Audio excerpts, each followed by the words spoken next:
Hello guys, இன்னைக்கு நம்ம பார்க்க போகிறது I left my A rank party அனிமேவோட எபிசோட் 12 தான். அப்படி நீங்கள் இதுக்கு முன்னாடி போட்ட எபிசோட நீங்கள் பார்க்கலையா? மூவி மாதிரி ஒரு 1.5 ஹவருக்கு போட்டிருப்பேன், மறக்காமல் செக் அவுட் பண்ணுறேங்க. அதோட கண்டினியூஷன் தான் இது. இதுக்கு இன்னமும் எபிசோட்ஸ் இருக்குது, கிட்டத்தட்ட 24 எபிசோடு டோட்டலாக. ஸோ வீடியோக்குள்ளே போகிறதுக்கு முன்னாடி மறக்காமல் ஒரே ஒரு லைக்கை தட்டி விட்டுருங்க. சரி வாங்க, நம்ம டைம் மிஸ் பண்ணாமல் எப்பிக்குள்ளே போகலாம். எப்பிக்கோட ஸ்டார்டிங்லேயே அவங்க அந்த டஞ்சனுக்குள்ளே போயிருப்பாங்களே, ஏதோ ஒரு வகையான மாஸ்டர் இருக்குது. நம்ம இன்னும் செயின் மாஸ்டர் கூட சண்டை போடும் போது ஒரு மான சென்ஸ் ஆயிருக்கும்ல, அதே மாதிரி சிமிலரா இங்கேயும் சென்ஸ் ஆகுது. உள்ள அப்படியே நேனேவும் ஓடி போக திடீர்னு அந்த மாஸ்டரை பார்த்தோன்னே என்ன ஆச்சுன்னு தெரியல, அப்படியே அவ ஃப்ரீஸ் ஆகி நிக்கிறா. அந்த மாஸ்டரும் தாக்குவது ஜஸ்ட் மிஸ்ல அங்க தப்பிக்கிறா. நல்ல வேலை எனக்கு எதுவும் ஆகல, நான் இப்போதைக்கு செத்து போயிருப்பேன். இங்க காப்பத்துலனா என்ன ஆயிருக்குமோ? அதுங்களாம் என்ன, அதுங்க ஏதாச்சும் ஒரு வகையான வாமா தெரியல. அதோட கண்ணை நான் பார்த்தோன்னே நான் அப்படியே ஃப்ரீஸ் ஆயிட்டேன். என்னால என்னோட உடம்ப கூட அசைக்கவே முடியல. அங்க இதனால அப்படியே அந்த மாஸ்டர்ஸை விடவும் முடியாதுல. அங்க யூக்கு சொல்றான், நம்ம ரேஞ்சில இருந்து தாக்கலாம், அதுதான் இதுக்கு கரெக்டாவும் இருக்கும். இதுக்கு எல்லாருமே ஒத்துக்கிறாங்க. நீ என்ன பண்ணும், உன்னோட அம்புகளை வச்சு தாக்கு. ரெயின், நீ உன்னோட ஐஸ் ஆரோ வச்சு தாக்கு. அங்க இதே மாதிரி அவன் கிட்ட போய் அவன் எல்லாரும் மேலேயும் என்ஜான் பண்ணி விடுறான். அங்க யூக்கு சொன்ன மாதிரி அங்க ஆரோ வச்சு தாக்குறாங்க. ரெயின் அவளோட ஐஸ் மேஜிக்கை பயன்படுத்துறான். அது வேலைக்கு ஆகல. அங்க மரீனாவும் கிட்ட போய் தாக்குறதுக்கு ட்ரை பண்றா. சடனா அது கண்ட்ரோல் பண்றதுக்கு ட்ரை பண்றா. அங்க நேனே அதுக்குள்ள தாக்கிறா. இதோ ஒரு வாய்ப்பா வச்சு மரீனா அதை ஒட்டு மொத்தமா முடிக்கிறா. மரீனாக்கு என்ன தெரியல, அதை முடிச்ச ஒரு விதமா தான் ஃபீல் ஆகுது. இதுக்கப்புறம் அவங்க டீ பிரேக் எடுக்கிறாங்க. அங்க குக்கீஸ் எல்லாம் ரொம்ப டெலிஷியஸா இருக்குன்னு அங்க எல்ஃப் பொண்ணு சொல்றா. இந்த சைடு அங்க மரீனா இப்போதான் ஒரு விஷயத்தையே சொல்றான். உங்ககிட்ட நான் ஒரு விஷயத்த சொல்லணும். நம்ம இதுக்கு முன்னாடி சண்டை போட்டலாம், அந்த மாஸ்டர் அதுங்க கூட சண்டை போடும் போது என்னன்னு தெரியல, வித்தியாசமா ஏதோ ஹியூமன்ஸை நம்ம வெட்டுனா எப்படி ஃபீல் ஆகும் அந்த மாதிரி ஃபீல் ஆகுது. அதுக்கு காரணம் இந்த மாதிரி நான் சாமுராய் ஜாபுக்கு முன்னாடி ஹியூமன்ஸை வெட்டணும்னு எனக்கு சொல்லுவாங்க. ஸோ அதனால தான் எனக்கு இப்படி தோந்தா. அப்படிதான் தோந்துனா நீ ஏன் வேற ஏதாச்சும் வெட்டி ட்ரை பண்ணக்கூடாது? இதுக்கு முன்னாடியே நம்ம வேற ரூம்ல இருக்கும்போது நான் அதை பண்ணி ட்ரை பண்ணேன், இருந்தாலும் எனக்கு தோணல. என்னால சரியா சொல்ல முடியல எதுக்கு இப்படி தோந்துனா. இதுக்கு ஒரு காரணமும் இருக்கு, இந்த சாமுராய் ஜாப் அதுக்கு முன்னாடி நான் பண்ணனால எனக்கு இப்படி தோந்தா. ஆனா என்ன மன்னிச்சிருங்க, எனக்கு ஏன் தெரியல, இந்த மாதிரி ஏதாச்சும் உயிர் ஆபத்துல இருந்தா இந்த மாதிரிலாம் தோணுது. தேவையில்லாம இந்த மாதிரி விஷயங்களை உங்ககிட்ட சொல்ல இருக்கேன்னு நினைக்கிறேன். இல்ல மரீனா, அது ஒன்னும் பிரச்சனை இல்ல. அப்புறம் தாங்க எல்ஃப் பொண்ணு சொல்றா, அவளுக்கும் இந்த டஞ்சன் ஒரு மாதிரி ஸ்டேஞ்சா தான் தெரியுது. ஏன்னா இந்த டஞ்சன்ல இருக்க ஸ்பிரிட்ஸ் அதுவும் ரொம்ப வித்தியாசமா இருக்கு. நம்ம அதுங்க கிட்ட பேச ட்ரை பண்ணா அதுங்களுக்கு ஒண்ணுமே புரியல. அதாவது செய்கையில பேசினா எப்படி இருக்கும் அந்த மாதிரி ஃபீல் ஆகுது. ஏன் தெரியல, இதுக்கு முன்னாடி நம்ம கிரே யார்டுக்கு போயிருப்போம்ல, அங்க இருக்கிற அந்த ஃபீலிங் எனக்கு இங்க வந்தது. அதேதான் எனக்கும் மானா டிஃப்ரெண்டா இருக்கிற அந்த ஃபீலிங் வந்தது. யூக்கு சொல்றான், எனக்கும் பிசிக்கல் லெவல்ல எனக்கும் ஃபீல் ஆச்சு. ஏதோ ஒரு விஷயம் இந்த இடத்துல மர்மமா தான் இருக்கு, நம்ம மேல போய் எதுக்கும் செக் பண்ணணும். இந்த இடத்த அவங்க செக் பண்றாங்க, அது ரொம்ப பெருசா இருக்கு. இது ஒரு டஞ்சன் சொன்னா யாராலையுமே நம்ப முடியாது, அந்த அளவுக்கு இருக்கு. நம்ம ஃபர்ஸ்ட் அங்க இருக்கிற அந்த கேசல் செக் பண்ணலாம், அதுக்கப்புறம் நம்ம இங்க இருந்து போகலாம். இதுக்காக அவங்க ஒத்துக்கிறாங்க. போகும்போதே அங்க யூக்கு சொல்றான், போன வாட்டி நம்ம ஒரு ஓல்டு மேனை மீட் பண்ணல, அவன் விஷயங்களை சொன்னா இங்க மத்தவங்களும் இருக்காங்கன்னு. ஸோ ஒன்ஸ் அதை கன்ஃபார்ம் நம்ம பண்ணிக்கணும். ஆனா என்னன்னு தெரியல, நான் மத்தவங்க கிட்ட அவரை பத்தி கேட்டாலும் அதுக்குமே அங்க லைவ் ஸ்ட்ரீம்ல தெரியல. நம்மளுக்கு அது ஹலூசினேஷனா அப்படின்னு ஒரு டவுட் எதனால வருது. இல்ல ரெயினும் அதை பார்த்தா, ஆமா யூக்கு நீ கொடுத்த அந்த சானிட்டி அந்த ரிங்கும் என் கிட்ட இருக்கு, அதனால மென்டலா எனக்கு அஃபெக்ட் ஆகாது.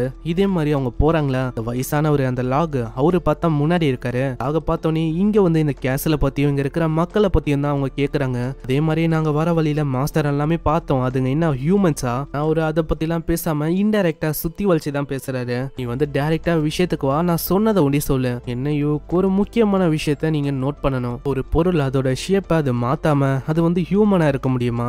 அங்க இன்னும் ஒரு கோல்டன் ரிங்க பத்தி கேக்குறா. ஓ அந்த ரிங்கா? நாங்க அது ஒன் ரிங்னு சொல்லுவோம். என்னது, அதுலயே ஏகப்பட்டது இருக்கே, புரியல. நீங்க என்னத்த ஒண்ணு சேர்த்து சொல்றதுக்கு பாக்குறீங்க? லாக் ஒரு விஷயத்த அங்க சொல்றாரு, ப்ளூ ஏரோட இருக்கிற சின்ன பொண்ணு எப்பயுமே விஸ்டம் அது ஹாப்பினஸ கொண்டு வராது. இல்ல நான் தெரிஞ்சுக்கணும், அந்த ரிங்கு இதை வச்சு எங்களால என்ன பண்ண முடியும்? அதுவா? அது நீங்களாவே தெரிஞ்சுப்பீங்க. அதனால பசங்களா, நான் உங்களை அப்புறமா மீட் பண்றேன். அட யோ இரியா, நீ இன்னமும் நான் சொன்னதுக்கு ஆன்சரே கொடுக்கலையே. கண்டிப்பா உங்களுக்கான உண்மைகள் அது கண்டிப்பா உங்களுக்கு கிடைக்கும் அப்படின்னு நிறைய விஷயத்த மர்மமா சொல்லிட்டு அவர் அங்கிருந்து மஞ்சு போயிடாரு. அங்க யாருதான் இவரு, உண்மையிலேயே வராரு, திடீர்னு சொல்லிட்டு போயிடாரு அப்படின்னு தான் மரீனா யோசிக்கிறா. இதே மாதிரி அவங்க உள்ள போறாங்க. இந்த டீடைல்ஸை பத்தி மத்தவங்களுக்கும் அவங்க தர. ஆனா இந்த வாட்டியும் அந்த லாக் அந்த ஓல்டு மேனை அவங்களால பார்க்க முடியல. அவங்களுக்கு ஒரு விஷயம் கிளியர் ஆயிடுது, இது ஒரு குரூப்பான அலூசினேஷன் இல்லன்னு. அங்க விஸ்கவுண்ட்னு ஒருத்தரும் வந்திருப்பாரு, அவரு மிகப்பெரிய ஆளு. நான் எதிர்பார்க்கல நீங்க இங்க வந்திருப்பீங்கன்னு. இல்ல அதெல்லாம் ஒண்ணும் இல்ல, இந்த மாதிரி நான் இந்த டஞ்சனை என்னோட கண்ணால பார்க்கணும்னு சொல்லி தான் வந்தனே. நீங்க உண்மையிலேயே ஒரு நல்ல காரியத்தை பண்ணிருக்கீங்க. நான் அவரும் இதுக்கு முன்னாடி ஒரு சைடு அட்வென்ச்சரரா இருந்திருப்பாரு. இதை கேட்டு அவன் ஆச்சரியமா வரான். இவர் ஒரு ரைட்டர் அப்படின்னு தான் நம்ம ஹீரோக்கு தெரியும். டஞ்சன் ரொம்ப வித்தியாசமா இருக்குல்ல. இப்போ வந்து அதோட லிமிட்ஸை கொஞ்சம் ஏத்திருக்காங்க. அங்க இவன் குத்துருப்பான் அந்த ரிங்கை எக்ஸாமின் பண்றதுக்கு. ஏன்னா அது என்னதுன்னே தெரியல, என்ன கிரியேச்சரோட ரிங்குன்னு தெரியல, அது ஹியூமன் தான் இல்ல மாஸ்டர் தானே. மரீனா சொன்ன அந்த விஷயத்தையும் அவன் சொல்றான். டீம்ல ஒரு பொண்ணு இருக்கா, அவ வந்து வெட்டும் போது என்னன்னு தெரியல, இது ஹியூமன்ஸை வெட்டினா எப்படி ஃபீல் ஆகும் அந்த மாதிரி ஃபீல் ஆகுது அதை வெட்டும் போது. அதனால தான் நாங்க வந்து இப்போ ஆர்டினரியான ஆளுங்களை அதுக்குள்ள விடுறது இல்ல, ஏன்னா அதனாலயும் பிரச்சனைகள் கிரியேட் ஆகவும் வாய்ப்பு இருக்கு. அங்க மரீனா சொல்லியிருப்பான் அந்த பில்லரோட அதை வெட்டும் போது ஏதோ ஹியூமனை வெட்ட மாதிரி ஃபீல் ஆயிருக்கும்னு. அதனால யூக்கு அங்க இருக்கிற மண்ணையும் கல்லையும் கொண்டு வந்திருப்பான். அதை நான் நேத்தே எக்ஸாமின் பண்ண குத்துட்டேன். ஆமா இவன் சொல்றது என்ன உண்மையா? ஆமா அவரு சொன்ன மாதிரியே நானும் குத்துட்டேன், நாளைக்கு நம்மளுக்கு கிடைக்கும்னு நினைக்கிறேன். ஆமா அவங்க என்ன தூங்கினா இருக்காங்க, எனக்கு அதெல்லாம் தெரியாது, எனக்கு இப்பயே அவங்க எக்ஸாமின் பண்ணணும், அதனால போ இப்பயே அவங்க கிட்ட போய் சொல்லு. இதுக்கப்புறம் தான் ஒரு முக்கியமான விஷயத்த பத்தியே சொல்றாரு. மிஸ்டிக்கு என்ன ஆச்சுன்னு உனக்கு தெரியும்ல, அது சரியில்லாம போய் அவங்களோட மிஷினை விட்டு வெளியில வர மாதிரி ஆயிடுச்சு. அது ஒண்டி இல்ல, இந்த மாதிரி யாரெல்லாமே அந்த ஸ்டீமை பார்த்தாங்களோ அவங்களுக்கும் ஒரு மாதிரி ஆச்சு. அவங்களுக்கு கோவம், சடனா இல்னஸ் வருது, இந்த மாதிரி விஷயங்களா ஏற்பட ஆரம்பிச்சது. நான் சொன்னோன்னே அதுக்கு காரணம் லைட்டா இருக்கும் நம்ம ஹீரோ யோசிக்கிறான். அதனால தான் அந்த டஞ்சனை இப்போதைக்கு நாங்க ஹோல்ட் பண்ணி வச்சிருக்கோம், அது வந்து சேஃபா இல்ல சீல் பண்ணி வைக்கலாமா இல்ல அப்படியே விட்டுலாமான்னு. அதனால நீங்க இன்னமும் டியூனால கொஞ்ச நாளைக்கு இருக்கிற மாதிரி இருக்கும். அதுக்குள்ளேயே அங்க இன்னொத்தி வந்து கூப்பிடுறா. யூக்கு நீங்க சீக்கிரமா வரணும், ஒரு பிரச்சனை என்னன்னா அந்த பொண்ணு எழுந்துட்டா ஒரு மாதிரி அவன் மேல பயங்கரமா க்ளோ ஆகுது. அங்க போய் பார்க்கும் போது தான் அங்க பயங்கரமா க்ளோ ஆகுதா. திடீர்னு அவ யூக்க பார்த்து பேசுறா. யூக் ஃபெடியோ நான் உனக்காக தான் வெயிட் பண்ணேன். ஆமா நீங்க யாரு?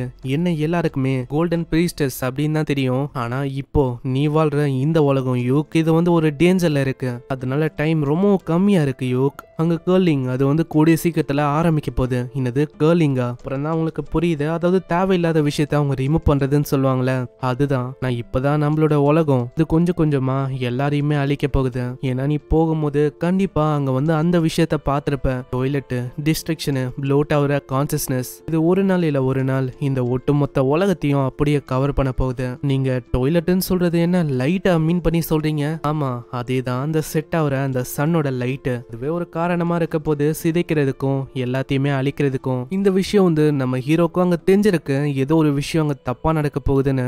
அப்போனா இதுதான் ஒரு காரணமா இருக்க போதா? இங்க வர உலகத்தெல்லாம் கடந்து போயிருக்கீங்கன்னு நினைக்கிறேன். ஆட இது வந்து உங்களுக்கு எப்படி தெரியும்? ஏன்னா இவங்க வந்து ஒரு டஞ்சனுக்கு போயிருப்பாங்களே, அங்க வந்து இவங்க வேற ஒரு உலகத்தோட கனெக்ட் ஆயிருப்பாங்க. நான் என்ன சஜஸ்ட் பண்ணுவேன்னா, நீங்க ஆல்ரெடி அதுக்குள்ள போயிருக்கீங்க, அதனால இன்னமும் டீப்பா போகிறதுக்கு ட்ரை பண்ணாதீங்க. அப்படி பண்ண வேணா தப்பிக்கிறதுக்கு வாய்ப்பு இருக்கு. அதே மாதிரி லாக பத்தி உங்களுக்கு தெரியும்ல, அந்த வயசானவரை நீங்க தேடணும், ஏன்னா அவருக்கு எல்லா விஷயமும் தெரியும். எது அந்த ஓல்டான ஆளா? ஆமா அவரை நீங்க மீட் பண்ணுங்க, எல்லா விஷயமும் உங்களுக்கு தெரியும். அட அவரை தான் நாங்க பார்த்தோமே, சொல்ல சொன்னா ஏதேதோ அவரு சொல்ல இருக்காரு, அவருக்கு நிறைய விஷயங்கள் தெரியும், அவர்கிட்ட நீங்க பேசணும். ஏன்னா நாங்க எல்லாருமே அதுக்கு விழுந்துட்டோம், அந்த ஃபூலிஷான கிங்கு, அன்னோனான அந்த மக்கள். அதனால இதை வந்து எங்களால ஏத்துக்க முடியல.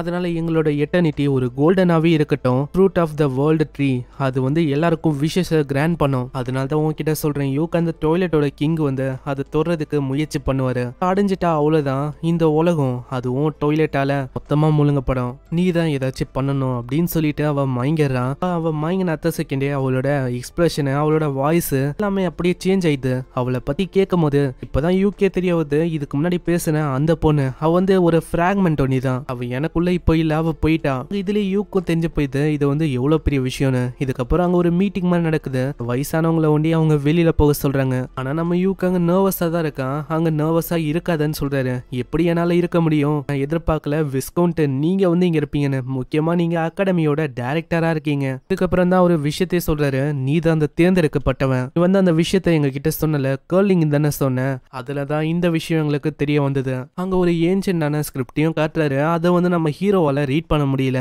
சரி அதை விட இந்த மாதிரி நீ பேரலல் உலகத்துக்கு போன மாதிரிலாம் உனக்கு ஃபீல் ஆயிருக்கா?